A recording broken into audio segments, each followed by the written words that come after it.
It's very, very tense. Look, Council President Charles Michel desperately wanted to keep this issue off the agenda today. There are really important issues that they need to discuss. Chief among them is Europe's rising energy prices, which they're supposed to be talking about today, and also the migration crisis at the border with Belarus, which they're supposed to be talking about tomorrow. But in the end, President Michel did begrudgingly have to add the Poland issue as a discussion point. It's not technically on the agenda, but they will discuss it. So you're kind of seeing two camps here. One is the camp that supports Poland, so that would be Hungary, Slovenia's Prime Minister Janez Janša.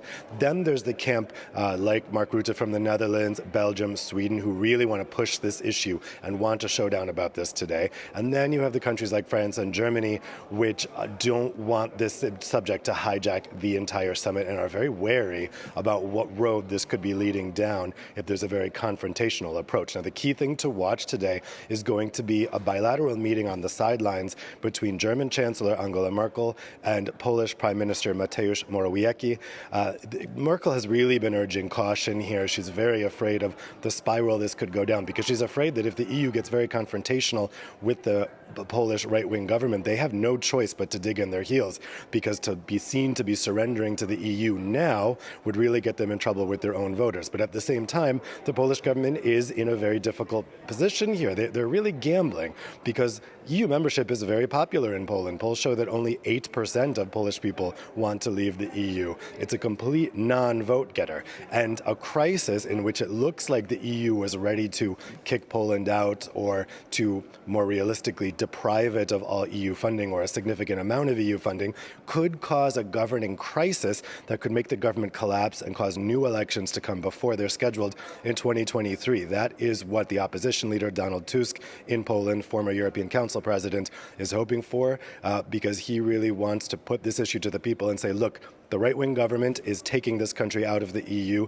even if they don't want it, even if the Polish people don't want it. This confrontational stance is leading there. So we'll see where the discussions go today and which camp of countries kind of rules the discussion, and we'll see if President Michel is successful in not having this hijack the entire summit.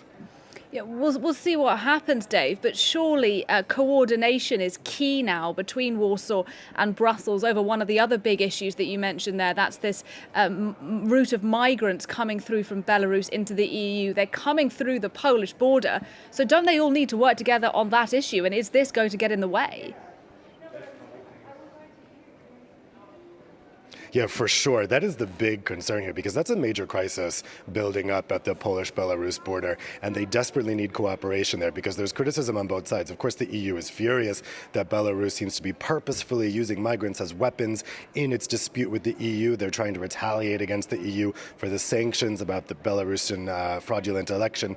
But at the same time, the Polish government is being criticized for the way they're treating those migrants who are being pushed across the border. So obviously a solution is needed here, and of course, this disagreement over the rule of law issue doesn't help getting an agreement there. Also on the energy prices issue, Poland has a lot to say about whether these energy prices are the result of EU climate policy, specifically the EU's emissions trading system. That's something that Poland is going to bring up today. It's not going to be helping the whole atmosphere of tension because the Commission strongly denies that any EU climate policy is behind these energy price rises. They say it's because of the increase in economic activity after the pandemic and Russia slowing down the supply of gas to the rest of Europe.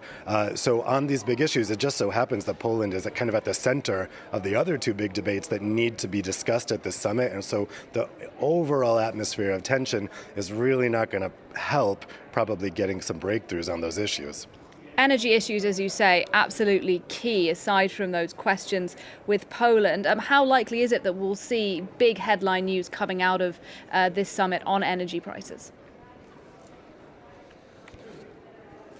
I mean, they may be ratcheting down expectations, but every EU diplomat I've talked to said don't expect anything big on energy prices. Today, they will endorse the toolbox of actions that the European Commission put forward last week. But really, that toolbox is just a reminder to national governments of what they can do at national level. Energy is not an EU competence, and the EU has limited powers to actually step in and do anything here.